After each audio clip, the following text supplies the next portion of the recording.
성도 여러분 안녕하세요. 하나님의 은혜가 함께 하시기를 바랍니다. 오늘도 하나님 앞에서 믿음으로 응답하며 하루를 삽시다. 사도신경으로 우리의 신앙을 고백하며 하나님께 예배 드리겠습니다. 나는 전능하신 아버지 하나님 천지의 창조주를 믿습니다. 나는 그의 유일하신 아들 우리 주 예수 그리스도를 믿습니다. 그는 성령으로 잉태되어 동정녀 마리아에게서 나시고 본디오 빌라도에게 고난을 받아 십자가에 못 박혀 죽으시고 장사된 지 사흘 만에 죽은 자 가운데서 다시 살아나셨으며 하늘에 오르시어 전능하신 아버지 하나님 우편에 앉아 계시다가 거기로부터 살아있는 자와 죽은 자를 심판하러 오십니다.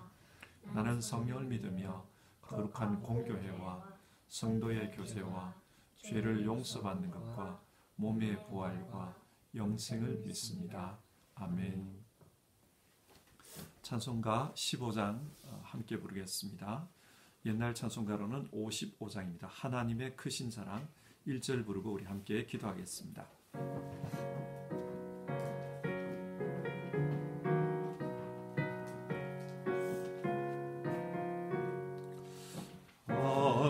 하나님의 크신 사랑 하늘에서 내리사 우리 맘에 항상 계셔 온전하게 하소서. 우리 주는 자비하사 사랑 무한하시니 두려워서 떠는 자를 구원하여 주소서. 같이 기도하겠습니다.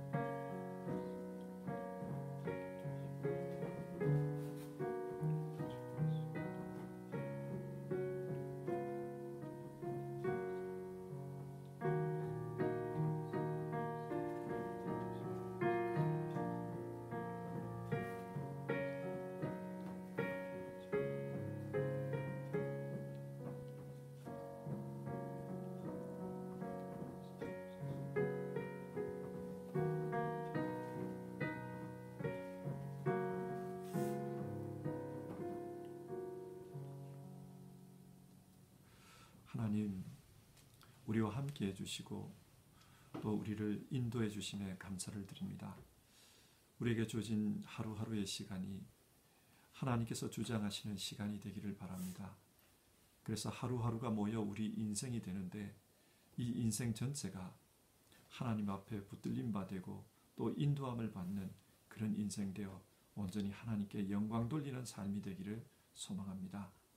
오늘도 하나님의 말씀 붙들고 이 말씀을 먹고 우리가 살기를 원합니다. 그래서 하나님의 영광을 드러내는 삶이 되게 하시고 또 하나님 붙들려 그렇게 사는 우리 되게 하여 주시옵소서. 오늘 예배하는 한 분 한 분 성도님들의 삶 가운데 하나님 함께 해 주시고 또 우리에게 필요한 은혜로 공급해 주시옵소서. 예수님의 이름으로 기도드립니다. 아멘. 오늘 함께 읽을 성경 말씀은 역대상 4장 9절과 10절 말씀입니다. 오늘 설교는 역대상 1장부터 해서 9장의 말씀을 하려고 합니다. 그런데 우리가 다 읽을 수가 없습니다. 4장 9절과 10절 두 절을 읽겠습니다. 역대상 4장 9절 10절 받들어 읽겠습니다. 야베스는 그의 형제보다 귀중한 자라. 그의 어머니가 이름하여 이르되 야베스라 하였으니 이는 내가 수고로이 낳았다 함이었더라. 야베스가 이스라엘 하나님께 아뢰어 이르되 주께서 내게 복을 주시려거든 나의 지역을 넓히시고 주의 손으로 나를 도우사 나로 환난을 벗어나 내게 근심이 없게 하옵소서 하였더니 하나님이 그가 구하는 것을 허락하셨더라. 아멘.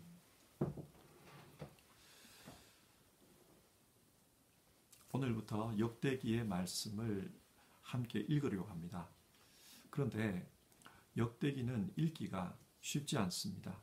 왜냐하면 처음부터 어려운 부분이 나오기 때문입니다.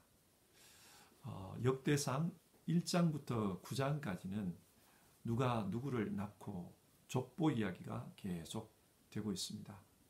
읽는 사람 입장에서는 굉장히 힘들고 또 지루한 부분입니다. 꼼꼼하게 읽어보니까 1장에서 9장을 읽는데 대략 1시간이 걸리더라고요. 참 쉽지 않은 부분입니다. 그래서 어떤 신학자는 역대상 1장부터 9장까지를 역대기의 문을 지키는 무시무시한 사자다, 그렇게 표현을 합니다. 사자가 지키는 이곳을 통과해야 역대기의 세계로 들어갈 수 있습니다. 읽기가 참 어려운 부분입니다. 그러나 이 족보를 기록한 이유를 알고 보면 이 어려운 부분도 좀 새롭게 보입니다. 흔히들 아는 만큼 보인다고 하지 않습니까? 그래서 오늘은 이 역대기의 서론 이야기를 하면서 역대기가 어떻게 기록되었는지 이것을 한번 살펴보았으면 좋겠습니다.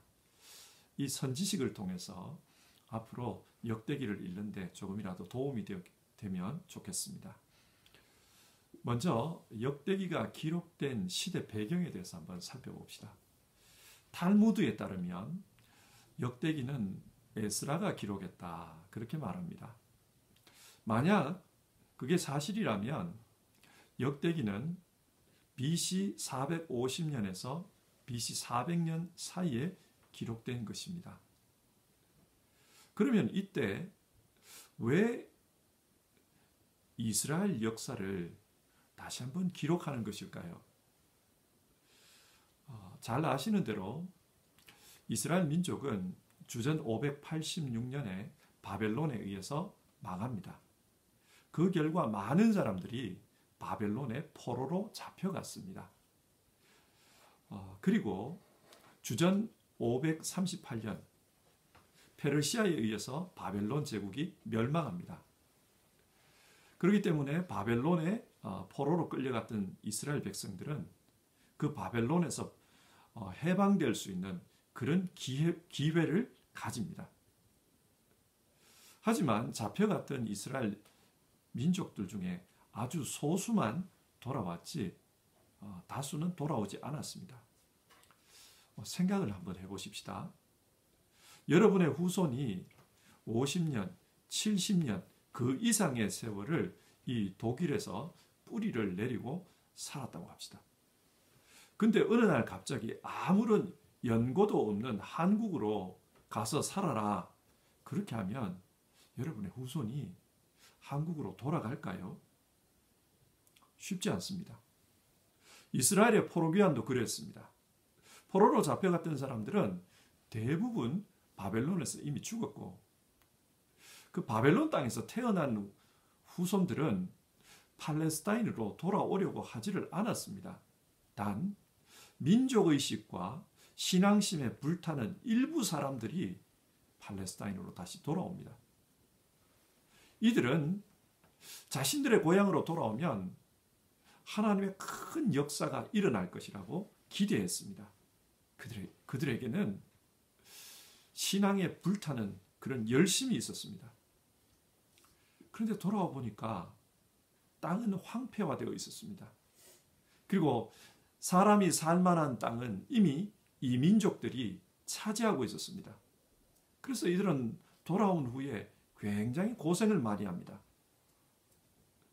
그 고생스러운 환경 속에서도 우리가 이 땅에 하나님의 성전을 짓고 하나님께서 우리와 함께 하시면 그러면 하나님의 역사가 일어날 거다, 그런 기대를 했습니다. 그래서 어려움이 많았지만 하나님의 성전을 예루살렘에 다시 세웠습니다. 그러나 기대했던 그런 하나님의 역사는 일어나지 않았습니다. 어려움은 계속되었습니다. 우선 먹고 사는 문제가 해결되지 않았습니다.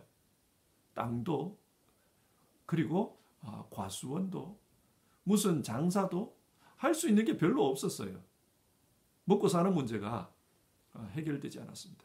또 성이 없다 보니까 이민족의 침입으로부터 자신들의 안전을 확보할 수가 없었습니다. 설령 부자가 되고 잘 산다 할지라도 이민족이 쳐들어오면 그대로 다 뺏길 수밖에 없는 그런 상황이었습니다. 이렇게 하루하루를 살면서 이들에게는 점점 신앙적 열심은 사라지고 좌절과 실망만이 마음에 차곡차곡 쌓이기 시작했던 겁니다. 이런 상황에서 에스라와 느헤미야를 중심으로 2차, 3차 포로교환이 일어납니다. 이스라엘 공동체에 다시 변화가 일어나고 활기가 돕니다. 하지만은 여전히 경제적인 문제, 사회적인 문제는 해결이 되지 않았습니다. 정치적인 변화는 일어나지 않았습니다. 이스라엘은 페르시아의 식민지였고 주변 여러 민족, 여러 부족으로부터 억눌리는 그런 상태가 계속되고 있었습니다. 또다시 신앙적인 그런 절망감이 굉장히 깊이 찾아오는 그런 상황이었습니다. 자, 이런 상황에서 하나님께서 역대기의 말씀을 주십니다. 하나님께서 어떻게 말씀을 주시는가? 역대기를 기록하는 이 저자가 궁금했어요. 뭐가 궁금하냐? 왜 하나님은 우리에게 이렇게 큰 절망감을 주실까? 그게 궁금했어요. 우리는 하나님의 백성이 맞는가? 하나님의 언약은 여전히 유효한가? 그게 맞다면, 그게 유효하다면 왜 이스라엘의 회복은 일어나지 않는 것일까? 그런 질문을 던지고 있었습니다. 왜 이런 질문을 하고 있느냐 하면은 그 옛날 하나님과 언약을 세우고 하나님의 백성으로 살던 자신들의 조상 이스라엘은 망해버렸어요. 우상을 섬기다가 하나님의 언약을 파기했고 그 결과 망해버렸습니다. 그렇다면 하나님의 언약은 우리 조상들과 함께 끝난 것인가? 우리는 더 이상 하나님의 백성이 아닌가? 그래서 그렇기 때문에 이스라엘 역사는 회복되지 않는 것인가? 그런 생각을 하는 겁니다. 하나님은 이때 지나온 역사를 다시 한번 돌아보게 합니다. 그리고 그 역사를 통해서 하나님의 뜻을 발견하게 합니다. 이스라엘은 여전히 하나님의 백성이라는 겁니다. 하지만 이전과는 생각하는 것이 달라져야 합니다. 어떻게 달라져야 하는가? 이전에 이스라엘은 잘못된 선민의식에 빠져 있었습니다. 그래서 자기들만 하나님의 백성이라고 생각했습니다. 하나님은 우리를 통해서만 역사하신다. 그렇게 생각했어요. 그런데 바벨론 포로 생활을 통해 외국 생활을 해보니까 보는 시각이 달라졌어요. 하나님은 좁은 이스라엘 민족만 다스리고 통치하는 게 아니었다. 하나님은 이 세계 전체를 통치하시는 분이었다. 그걸 알게 된 겁니다. 그러니까 자신들만 사랑하는 게 아닌데 자기들만 사랑한다고 오해한 거예요. 하나님께서 왜 이스라엘을 선택해 주셨는가? 하나님은 이스라엘에게 사명을 주셨습니다. 이 세상 전체로 복이 흘러나가도록, 믿음의 복이 흘러나가도록 너희는 그 복의 통로가 되어야 된다. 믿음의 통로가 되어야 된다. 그게 이스라엘의 사명이었습니다. 그런데 편협한 선민사상이 이런 사명을 망각하게 했고, 그래서 열방을 향해서 믿음을 보여주는 일, 이 일을 실패한 겁니다. 하나님은 이 세상을 통치하시는 분이다. 이 세상 전체가 하나님의 땅이다. 그것을 말하기 위해서 역대상 1장은 인류의 족보를 소개합니다. 그리고 그 제일 위에 있는 조상은 아담으로 기록하고 있습니다. 모든 민족이 하나님이 창조한 하나님의 형상이라는 겁니다. 그러므로 이스라엘 민족만 하나님의 백성이라고 생각하는 건 틀렸다. 자, 그러면 누가 하나님의 백성인가? 우리는 그런 질문을 할 수 있습니다. 여러분, 누가 하나님의 백성입니까? 하나님이 지으신 자들이 다 하나님의 것입니다. 그런데 하나님이 지었다고 해서 그들이 다 하나님의 백성인가? 아닙니다. 누가 하나님의 백성인가? 진짜 하나님의 백성은 하나님을 믿는 사람들입니다.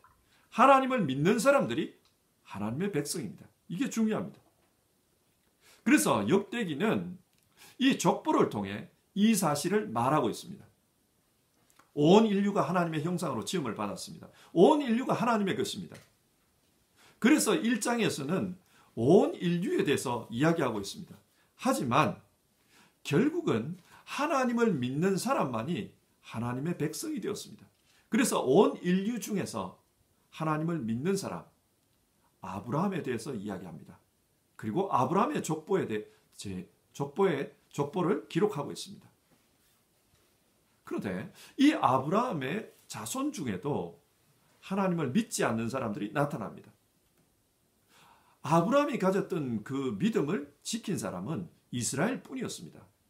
그래서 온 인류에서 시작한 이 족보가 이스라엘 민족에게로 수렴이 됩니다. 이스라엘 12지파의 족보를 소개합니다. 이 족보를 통해 누가 진짜 하나님 백성이냐? 하나님의 백성은 하나님을 믿는 사람이다. 그걸 말합니다. 그런데 어떤 사람이 진짜로 하나님을 믿는 사람입니까? 역대상 2장에서 9장까지 족보를 보면 두드러진 특징이 있습니다. 유다 지파에 대한 기록은 100절이나 돼요. 그리고 레위 지파에 대한 기록이 81절. 베냐민 지파에 대한 기록은 50절. 나머지 86절이 나머지 여러 지파에 대한 그런 기록입니다. 여러분, 성경이 이것을 통해서 무엇을 말하고 있습니까? 유다 지파에 대한 기록이 100절이라고 그랬어요. 유다 지파는 다윗이 속한 지파입니다. 그래서 유다 지파 족보를 보면은 2장부터 4장까지 나오는데 여기에 2장과 3장에 특별히 다윗의 족보를 소개하고 있습니다. 유다 지파의 대표가 다윗이라는 말이에요. 왜 다윗이 유다의 대표인가? 하나님께서 이 다윗과 언약을 맺었기 때문입니다. 역대상 17장에 나오는 말씀인데요. 네 씨, 곧 네 아들 중 하나를 세우고 그 나라를 견고하게 하리니 나는 그의 아버지가 되고 그는 나의 아들이 되리니 나의 인자를 그에게서 빼앗지 아니하기를 내가 영원히 그를 내 집과 내 나라에 세우리니 그의 왕위가 영원히 견고하리라 하셨다 하라. 하나님께서는 다윗과 언약을 맺습니다. 그리고 이 다윗의 집안이 영원히 이스라엘을 다스리는 그런 집이 되게 하겠다는 거예요. 무슨 말입니까? 다윗의 후손 중에 메시아가 태어날 것이다. 그 약속입니다. 진짜 하나님의 백성은 누구냐? 이 메시아가 다스릴 하나님 나라, 하나님 나라의 사람들이 진짜 하나님의 백성입니다. 유다 지파가 이스라엘 족보의 중심에 위치하는 이유는 이 하나님 나라와 연관이 있습니다. 누가 하나님의 백성인가? 하나님 나라의 사람들이 하나님 백성이다. 하나님 나라 사람은 하나님의 통치를 받는 사람이다. 그 하나님의 통치는 메시아를 통해서 이루어질 것이다. 그 내용입니다. 그리고 이 1장에서 9장까지의 족보 중에 또 중요한 사람들이 레위인입니다. 80절이나 되는데요. 이 레위인들은 다윗과 함께 하나님 나라 구성에서 결정적인 역할을 하는 사람들입니다. 레위인들은 예루살렘 성전에서 하나님을 섬겼습니다. 여러분, 어떤 사람이 진짜 믿음의 사람입니까? 진짜 믿음의 사람은 자신의 믿음을 예배를 통해 표현합니다. 예배하는 사람이, 하나님을 예배하는 사람이 진짜 믿음의 사람입니다. 그래서 이 족보 중에 대제사장과 레위인에 대한 그 이야기가 아주 상세하게 기록되어 있습니다. 역대기 전체를 확장해 보면요. 이 역대상 역대하 중에 다윗과 솔로몬의 이야기가 아주 비중 있게 다뤄집니다. 역대기 전체의 절반 정도를 차지해요. 역대상 10장부터 해서 역대하 9장까지가 다윗과 솔로몬의 이야기입니다. 왜 이렇게 길게 기록할까? 이 왕들은 하나님 예배를 위해서 기여한 사람입니다. 성전을 만들고 또 성전 예배를 정착시킨 사람입니다. 하나님을 믿는 것은 하나님을 예배하는 것으로 나타납니다. 그래서 역대기는 레위 지파의 족보를 아주 중요하게 다루고 있고요. 또 다윗과 솔로몬의 이야기를 전체의 중심 이야기로 다루고 있습니다. 다윗과 솔로몬을 보면 사무엘서와 열왕기서를 보면 이 다윗과 솔로몬이 실수한 게 많아요. 하나님 앞에 죄 지은 게 많습니다. 그러나 역대기를 보면은 이런 이야기가 안 나와요. 실수한 것, 잘못한 것 이야기는 그게 안 나옵니다. 왜 그런가? 역대기서는 지금 누가 진짜 하나님의 백성이냐? 그 사람들은 예배하는 사람이라는 거예요. 그런데 그 하나님 예배하는 때 모범이 됐던 사람이 다윗과 솔로몬이기 때문에 이들의 허물은 별로 안 다룹니다. 하나님을 예배하는 사람이 정말 하나님의 백성이다. 그걸 말하는 거예요. 그리고 베냐민 지파도 비교적 비중 있게 이 족보를 통해 소개하고 있습니다. 그 이유가 뭐냐? 사울 왕, 다윗, 그리고 솔로몬. 이때 이스라엘은 통일 왕국이었습니다. 그런데 솔로몬 이후에 이스라엘은 남왕국과 북왕국으로 분열이 되지 않습니까? 그때 남왕국, 유다 왕국이죠. 유다 왕국에 합류했던 지파는 유다와 이 베냐민밖에 없습니다. 그래서 이 베냐민에 대한 비중이 아주 크게 다뤄지고 있어요. 이 남왕국, 어떤 왕국입니까? 다윗과 언약을 맺은 하나님께서 통치함을 믿는 사람들, 그 사람들이에요. 거기에 이 베냐민이 참여를 한 겁니다. 자, 그래서 성경은 지금 하나님을 믿고 하나님의 통치에 가담하는 사람들, 그 사람이 굉장히 중요하다. 그래서 신약으로 가보면요. 하나님 나라 사람이 누구냐? 이 역대기에는 혈통적으로 따지지를 않아요. 역대기는 하나님을 믿는 사람이 하나님의 백성이라고 그랬습니다. 그처럼 신약에서도 이방인이라 할지라도 하나님을 믿는 사람들, 그 사람이 하나님의 백성입니다. 그래서 바울 같은 경우는 하나님의 권속 그럴 때 유대인이나 헬라인이라는 표현을 많이 써요. 이방인이라 할지라도 하나님을 믿는 그 사람들은 하나님의 백성이라는 겁니다. 그 사상이 이미 이 역대기를 통해서 우리에게 주어졌습니다. 자, 이상의 내용을 정리해보면요. 당시 이스라엘 백성들은 우리는 왜 이런 상황에 빠졌는가? 우리는 누구인가? 자기 정체성에 대한 질문이 있었습니다.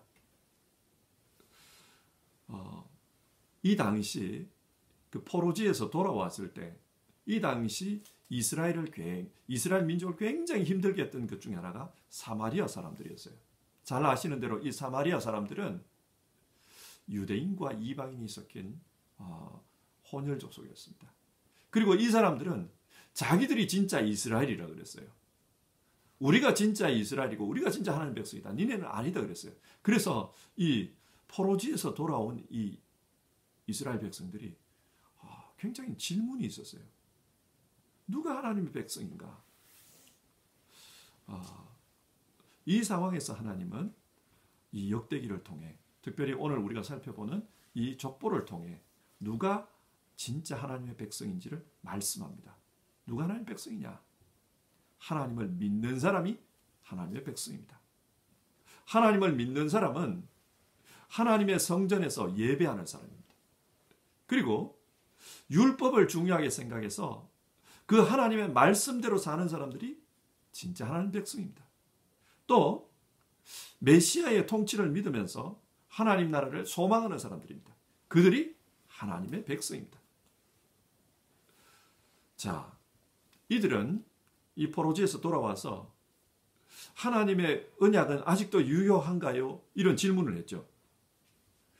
다윗에게 주셨던 그 언약은 여전히 유효했습니다. 왜냐?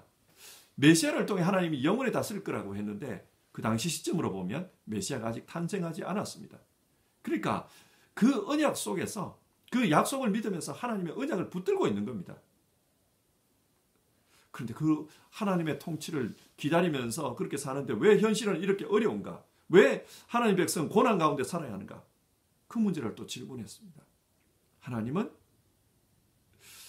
이들이 하나님을 믿는다고 하지만 믿음대로 살지 않는 것을 깨닫게 합니다. 그 당시 이스라엘 백성들은 성전에 가서 양을 잡고 피 뿌리면 하나님 잘 믿는다고 생각했어요. 하지만 성경 그렇게 이야기하지 않습니다. 역대기를 통해서 하나님 주시는 말씀은 너희 심령 속에는 아직도 우상이 있다. 너희는 세상의 힘, 바벨론이나 페르시아 같은 힘을 숭상하는 세상의 힘을 믿는 그런 우상이 있다. 너희는 형식적으로는 하나님 앞에서 양을 잡아 예배하지만 그러나 그 하나님의 말씀을 양식으로 삼고 너희 마음에 하나님을 믿는 믿음이 없다. 그걸 이야기해요. 그러니까 형식적으로는 성전에서 예배하고 있고 또 형식적으로는 포로에서 돌아온 자유민이지만 그 마음속을 들여다보면 아직도 불신앙이 있고 아직도 우상이 있다는 겁니다. 하나님은 고난 속에서 그걸 가르치는 거예요. 참된 믿음은 우리의 심령이 정말 하나님을 믿는 거다. 그걸 말합니다. 자, 그리고 이스라엘 백성들이 또 이런 질문을 던집니다. 그러면 이제 우리는 어떤 공동체를 만들어 가야 하는가? 다시 포로지에서 돌아와서 다시 시작해야 되는데 어떻게 공동체를 만들어 가야 하는가? 한마디로 말해서 하나님 나라 공동체입니다. 하나님께서 다스리는 공동체. 하나님 나라, 하나님이 왕이 되는 공동체. 하나님이 왕이 되면 이스라엘은 하나님 백성이죠. 그러니까 하나님 백성으로 사는 겁니다. 이 하나님 나라 공동체를 만들어야 된다. 근데 이 공동체는 어떻게 가능한가? 역대기를 통해 말씀하는 것은 믿음으로 가능하다는 거예요. 그 믿음은 어떻게 표현되는가? 예배의 삶입니다. 그리고 하나님 말씀을 실천하면서 사는 삶입니다. 예배와 말씀의 삶입니다. 그렇게 하나님 나라 공동체를 이루라. 이스라엘이 지향해야 될 공동체는 이런 것이다. 그렇게 말씀합니다. 자, 이 말씀을 오늘 우리 현실에 한번 적용을 해봅시다. 많은 분들이 코로나 사태 이후에 세상은 많이 바뀌어 있을 것이다. 그렇게 말들 합니다. 요즘 신문을 보면 언택트의 세계가 될 것이다. 그런 말을 해요. 언택트. 접촉을 안 한다. 비접촉이라는 말이죠. 그러니까 물건을 사더라도 이제는 직접 가서 사는 게 아니라 인터넷 주문을 한다든지 이런 디지털 방식이 더 급속화될 것이다. 그렇게 이야기해요. 자, 이런 상황 속에서 많은 그 목사님들과 신학자들이 그러면 교회는 어떻게 될까? 이런 질문을 던집니다. 지금까지 교회를 보면 함께 모여서 예배하고 또 모인 사람들이 교제하고 이게 교회에서는 굉장히 중요했어요. 그런데 이 교회는 아날로그적인 특징이 강했다는 겁니다. 하지만 앞으로는 바뀌지 않을까? 앞으로 교회도 바뀌지 않을까? 그런 의견들을 많이 내놓고 있습니다. 여러분, 세상이 바뀌고 공동체 형태가 바뀔 때 우리 신앙 공동체는 어떤 모습이어야 할까요? 이스라엘 그 포로에서 돌아온 사람들과 똑같은 질문을 한번 던져봅시다. 우리의 공동체는 어떤 모습이어야 할까요? 우리는 어떤 모습이어야 할까요? 성경은 하나님 나라 공동체를 이루라고 말씀합니다. 하나님 나라 공동체는 믿음의 공동체입니다. 믿음으로 사는 사람들의 공동체입니다. 그리고 그 믿음의 사람들은 예배의 삶, 말씀의 삶을 산다는 거예요. 예배의 삶, 말씀의 삶, 이게 중심입니다. 그래서 예배와 이 말씀을 통해 하나님의 통치 아래 사는 것, 그게 하나님 나라입니다. 우리가 어릴 때 그 불렀던 그 찬송 중에 돈으로도 못 가요 하나님 나라. 지식으로 못 가요 하나님 나라. 그 찬송이 있었습니다. 자, 하나님 나라는 어떻게 갈 수 있습니까? 거듭나면 가는 나라, 믿음으로 가는 나라, 하나님 나라. 그렇게 우리가 찬송했어요. 사실입니다. 하나님 나라는 거듭난 사람들, 하나님 나라 백성들이 갑니다. 그리고 하나님 나라는 믿음으로 갑니다. 그렇기 때문에 바른 믿음이 중요합니다. 그런데 바른 믿음은 어떻게 생기는가? 오늘 성경은 예배의 삶, 말씀의 삶, 그걸 통해 하나님의 통치 아래 사는 삶, 그게 바른 믿음이라고 그래요. 어쩌면 코로나 사태로 어려움을 겪고 있는 지금은 우리가 바른 믿음을 연습하는 시간인지 모르겠습니다. 함께 있으면 많은 도움을 받을 수 있습니다. 믿음이 약한 사람들도 또 다른 사람의 도움을 받아서 신앙생활을 할 수 있어요. 그런데 지금은 그게 쉽지가 않아요. 지금은 한 사람 한 사람들이 자기 믿음을 훈련하는 시기입니다.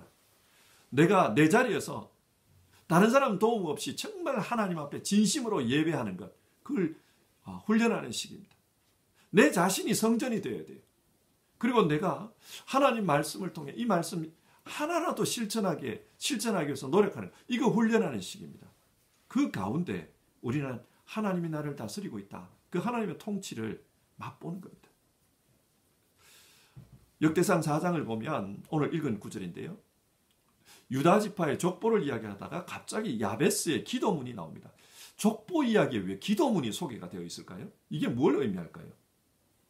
이 족보는 누가 진짜 하나님의 백성인가, 그것을 가리기 위해서 기록되어 있는 겁니다. 누가 진짜 하나님의 백성인가, 그 이야기를 하다가 갑자기 야베스의 기도를 이야기합니다. 무슨 말입니까? 진짜 하나님의 백성은 야베스처럼 믿음으로 하나님 앞에 기도하는 사람이다. 그 말입니다. 야베스가 어떤 사람인가? 야베스라는 이름 안에는 고통이라는 의미가 들어가 있습니다. 이 사람은 고통받는 사람이었어요. 그런데 그 고통 속에서 하나님께 기도했습니다. 그 결과 어떻게 됐는가? 유다 지파 중에서 가장 존경받는 사람이 되었다. 그렇게 말씀합니다. 성경은 우리에게 이걸 고면하는 겁니다. 너희도 그렇게 살라. 어려움이 있고 힘든 상황이지만 그러나 하나님 믿고 하나님 앞에 예배하며 기도하며 그렇게 살라. 그러면 하나님께서 너희의 길을 인도하실 거다. 말씀과 기도, 예배의 삶, 이 예배의 삶을 통해 우리가 진짜 하나님의 통치를 받았으면 좋겠습니다. 하나님 우리 인도해 주십니다. 여러분, 오늘 하루를 우리가 예배하면서 시작합니다. 우리 결심해 봅시다. 정말 하나님 나도 이렇게 살게 해주시옵소서. 세상이 바뀌어가고 있습니다. 그래서 사람들은 이렇게 살아야 된다, 저렇게 살아야 된다, 많은 말을 합니다. 신앙 공동체도 이렇게 해야 된다, 저렇게 해야 된다, 많은 이야기들이 있습니다. 그러나 우리가 붙들어야 할 본질은 여기에 있습니다. 예배를 아날로그식으로 드린다, 디지털식으로 드린다, 상관없어요. 함께 모여 드린다, 영상으로 혼자 드린다, 상관없습니다. 이건 본질의 문제가 아닙니다. 형식의 문제입니다. 본질의 문제는 우리가 어떤 상황에 처해 있든지 진짜 하나님을 믿는 사람으로 사는 겁니다. 정말 하나님을 예배하는 거고, 말씀과 기도 가운데 정말 하나님을 예배하는 거고, 그리고 그 말씀을 내가 실천해 가는 것, 실천하기 위해 노력하는 것, 그게 믿음의 삶입니다. 그렇게 말씀과 기도 가운데 하나님 예배하며 살면 하나님이 야베스를 다스려 주신 것처럼 우리를 다스려 주실 거다. 그게 하나님 나라의 삶입니다. 그 하나님 나라를 맛보고 살라. 성경은 우리에게 그걸 말합니다. 여러분, 오늘 하루 우리 예배하면서 그렇게 기도해 봅시다. 하나님, 나도 이 어려운 시기 영상으로 예배드리며 하나님 앞에 혼자 예배드리며 정말 이 삶을 맛보게 하여 주시옵소서. 하나님 나라를 맛보게 하여 주시옵소서. 우리 그렇게 기도했으면 좋겠습니다. 자, 우리 438장 찬송가 438장 옛날 찬송가 495장입니다. 1절 부르고요. 같이 기도하겠습니다.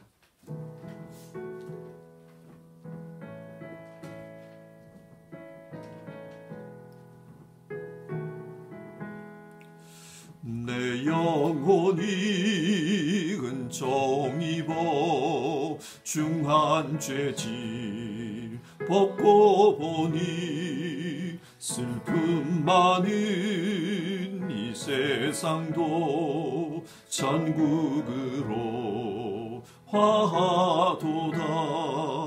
할렐루야 찬양하세. 내 모든 죄 사함받고 주 예수와 동행하니 그 어디나 하늘나라. 같이 기도해 봅시다. 바벨론 포로 생활에서 돌아온 이스라엘 백성들은 질문이 많았습니다. 누가 진짜 하나님의 백성이냐? 우리는 하나님의 언약 가운데 살고 있느냐? 왜 하나님은 우리에게 권한을 주시느냐? 그런 여러 가지 질문들이 있었습니다. 그 질문 가운데 하나님은 역대기를 통해 대답해 주셨습니다. 누가 하나님의 백성이냐? 혈통의 문제가 아니라 하나님을 믿는 사람이 하나님 백성이라고 했습니다. 하나님을 믿는 사람은 예배의 삶을 산다. 말씀의 삶을 산다. 그리고 하나님의 언약을 믿으며 하나님의 통치를 믿으며 산다. 하나님 나라의 삶을 산다 그랬습니다. 우리 역시 기도합시다. 말씀과 기도로 우리가 예배하는 가운데 하나님 통치를 맛보게 하여 주시옵소서. 하나님 내 인생이 예배의 인생이 되게 하시고 하나님 말씀 먹고 하나님 말씀을 실천하는 삶이 되게 하시고 하나님 나라의 삶을 사는 그런 삶이 되게 하옵소서. 하나님 나라가 여기 있다 저기 있다 말하지 못하리니 하나님 나라는 너희 안에 있다고 그랬는데 내 안에 하나님 나라가 이루어지게 하옵소서. 우리 그렇게 기도하고 하루를 시작합시다.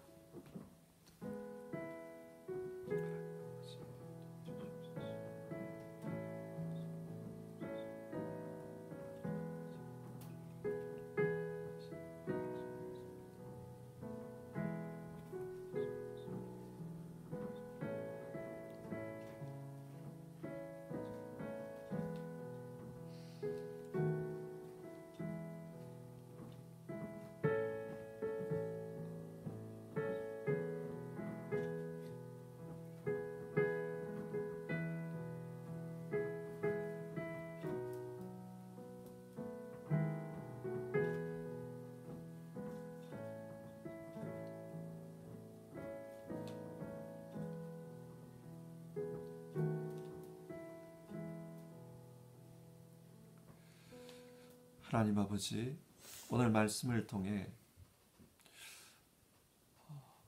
예배의 신학, 말씀의 신학, 하나님 나라의 신학을 말하는 역대기 결혼에 대해 우리가 살펴보았습니다.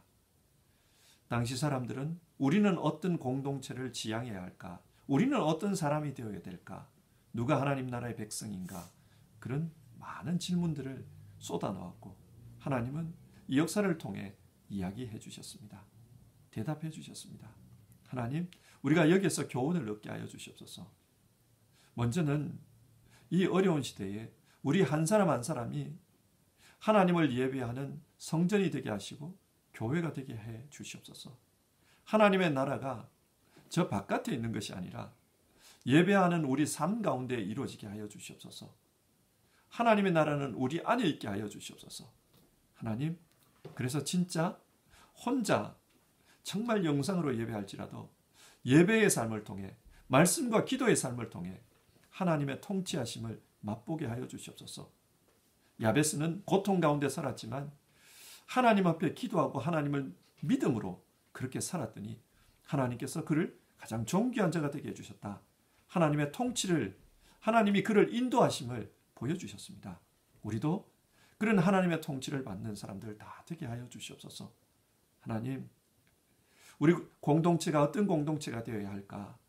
코로나 이후에 세상을 말하면서 많은 이야기들이 오갑니다. 주님, 하나님 나라 공동체가 되게 하옵소서. 하나님 말씀의 신학, 하나님 예배의 신학, 그리고 하나님 나라의 신학으로 하나님 나라를 지향하는 그런 공동체 되게 하옵소서. 오늘 하루도 각자의 자리에서 예배하며 하나님, 내가 하나님 나라의 사람으로 살겠습니다. 예배의 사람으로 살겠습니다. 말씀의 사람으로 살겠습니다. 그렇게 결심하며 하루를 시작하는 모든 성도님들 속에 하나님의 축복이 함께하기를 빕니다. 야베스와 함께 하셨던 그 하나님께서 우리 성도님들과도 함께해 주시기를 바랍니다. 오늘 하루의 삶 가운데 주님이 다스려 주시는 은혜가 있기를 빕니다. 예수님의 이름으로 기도드립니다. 아멘. 하늘에 계신 우리 아버지, 아버지의 이름을 거룩하게 하시며 아버지의 나라가 오게 하시며 아버지의 뜻이 하늘에서와 같이 땅에서도 이루어지게 하소서. 오늘 우리에게 일용할 양식을 주시고 우리가 우리에게 잘못한 사람을 용서하여 준 것 같이 우리 죄를 용서하여 주시고 우리를 시험에 빠지지 않게 하시고 악에서 구하소서. 나라와 권능과 영광이 영원히 아버지의 것입니다. 아멘.